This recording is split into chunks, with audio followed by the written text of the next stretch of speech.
Banding is an older mechanic from the early days of Magic the Gathering.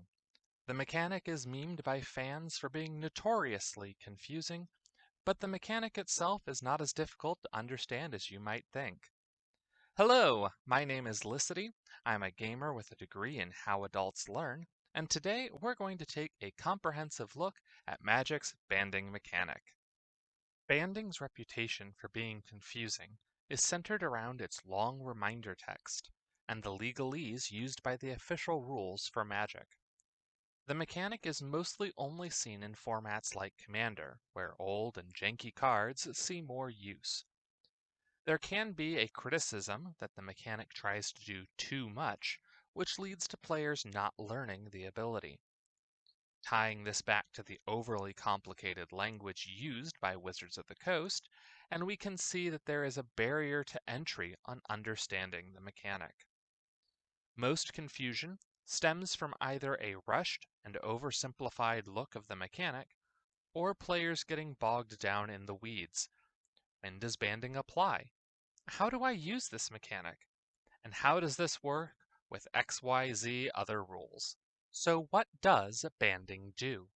Let's take a condensed look at the ability. Very simply, banding does two things. First and foremost, it lets us control how our opponent's creatures will assign combat damage, so long as our creature with banding is opposing it in combat. Second, we can do a group attack, called a band, in a manner very similar to group blocking.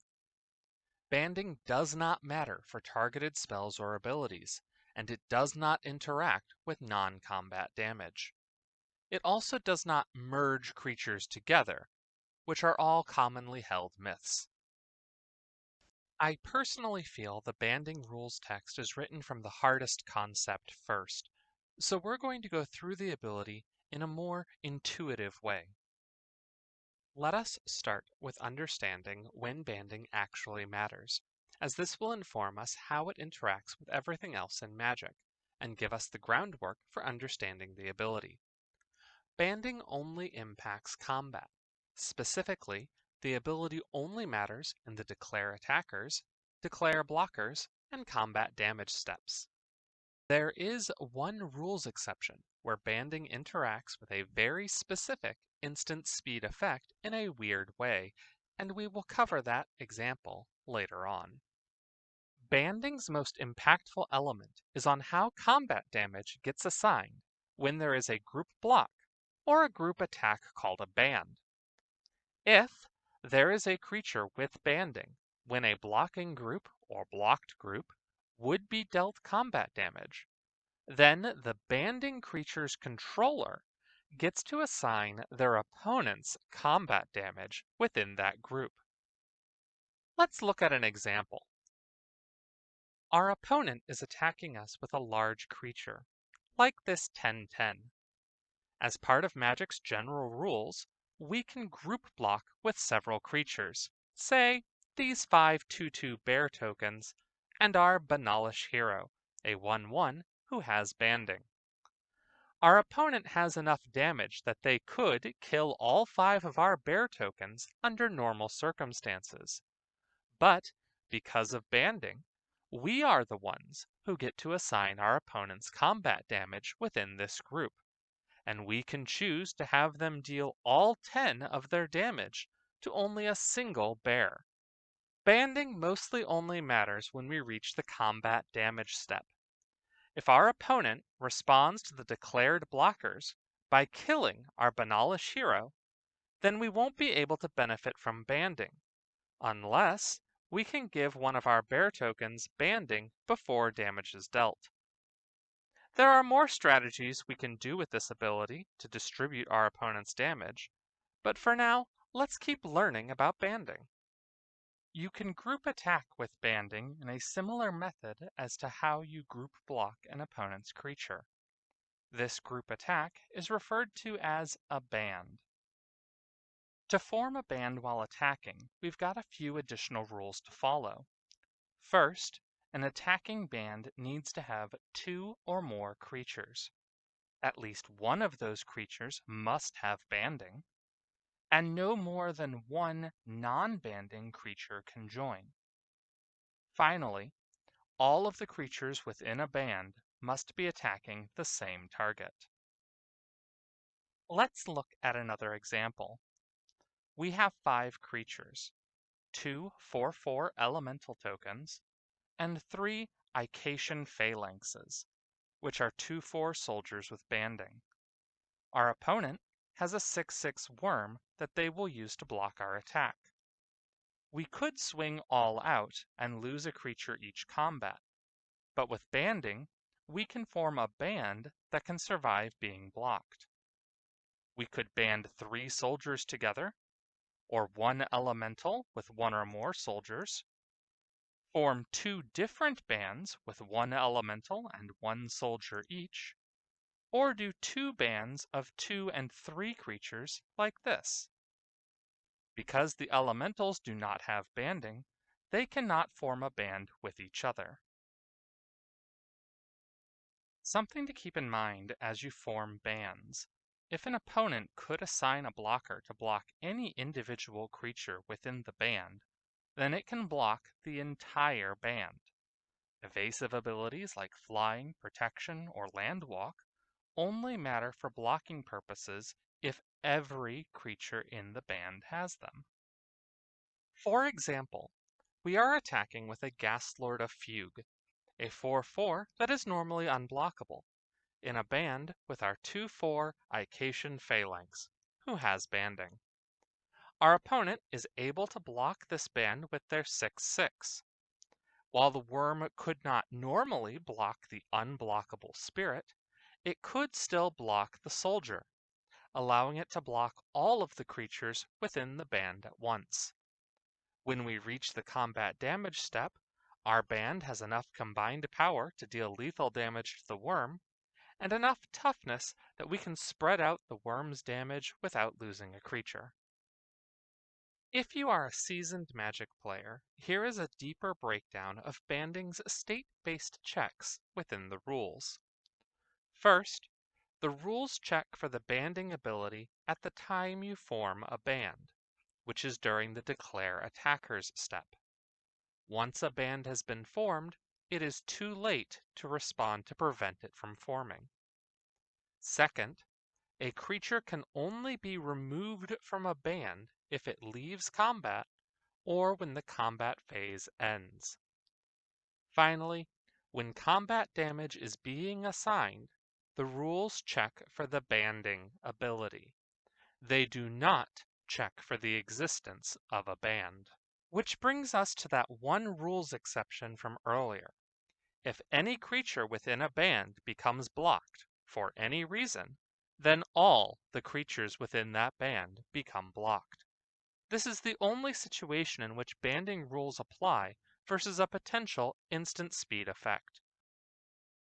Any instant speed effect that can cause an unblocked attacker to become blocked need only target one creature in a band to cause all creatures in the band to become blocked.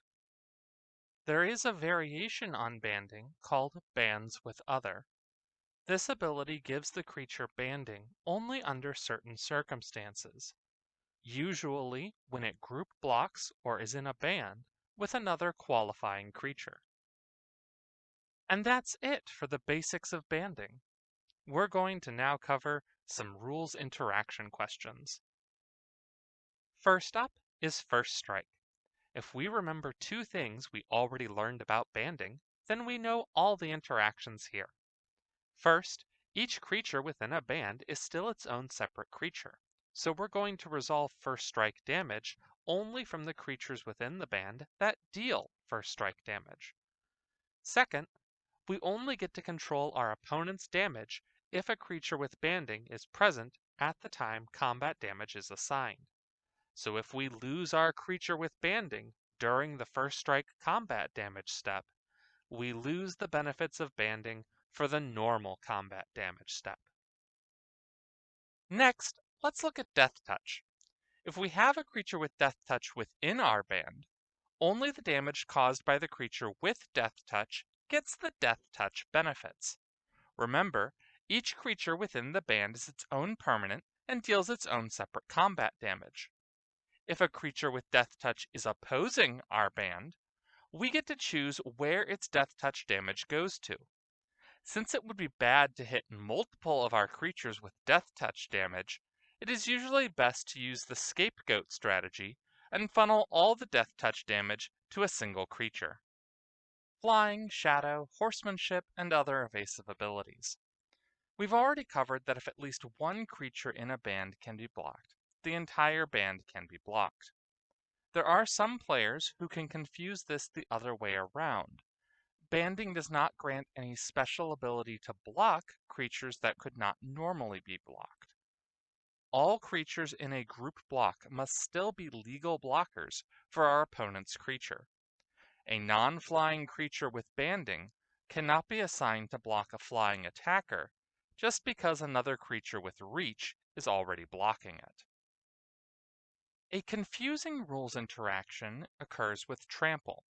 To answer this, we need a firm grasp of the Trample rules. When attacking, remember that each creature within a band deals its own separate combat damage, so only the damage from creatures with Trample can trample over our opponent's blocking creatures. When blocking a creature with Trample, first we need to assign the initial damage from the trampling creature. This initial trample damage cannot exceed lethal damage on any individual blocker. Next, if we have assigned lethal damage to all of our blocking creatures, then excess damage that would normally trample over to the player can be assigned to any creature that was already assigned lethal damage. Let's look at an example. Our opponent is attacking our Nissa Planeswalker with Galta Primal Hunger, a 12/12 dinosaur with Trample. We block with Wall of Shields, a 0/4 with Defender and Banding. When combat damage resolves, 4 initial trample damage is dealt to the Wall of Shields, which is enough to kill it, leaving us with 8 excess trample damage. The rules for Trample would normally let our opponent assign this excess damage to Nissa, but since our blocker has banding, we can assign the excess damage back to the wall. In this example, a single creature with banding is able to effectively chump block a larger creature with trample. Group blocking a trampling creature like this is less effective. Say we block with our wall and a pair of 2/2 bear tokens. Because we have to assign lethal damage to all of our blocking creatures before we can reassign excess trample damage, we will wind up losing all 3 creatures. We can still assign our opponent's excess trample damage to one of our blocking creatures to protect Nissa, but we lost more creatures than if we had just used the one with banding. There is a slew of other rules people ask about, and most are answered by our basic banding rules. Each creature within a band is its own permanent. Targeting or removing one does nothing to the rest of the band. A band is only formed at the declare attackers step. You can only prevent a band from happening before it is declared as an attacker. A band exists until end of combat. You can't break up a band mid-combat. You can only remove pieces of it. Finally, what happens when banding blocks a band? Our first rule of banding applies again. The banding creature's controller gets to assign their opponent's combat damage within that group. So, the attacker assigns the defender's combat damage, and the defender assigns the attacker's combat damage. And that's everything you could possibly want to know about banding. Did I miss something? Leave me your thoughts and feedback in the comments. Until next time, happy gaming!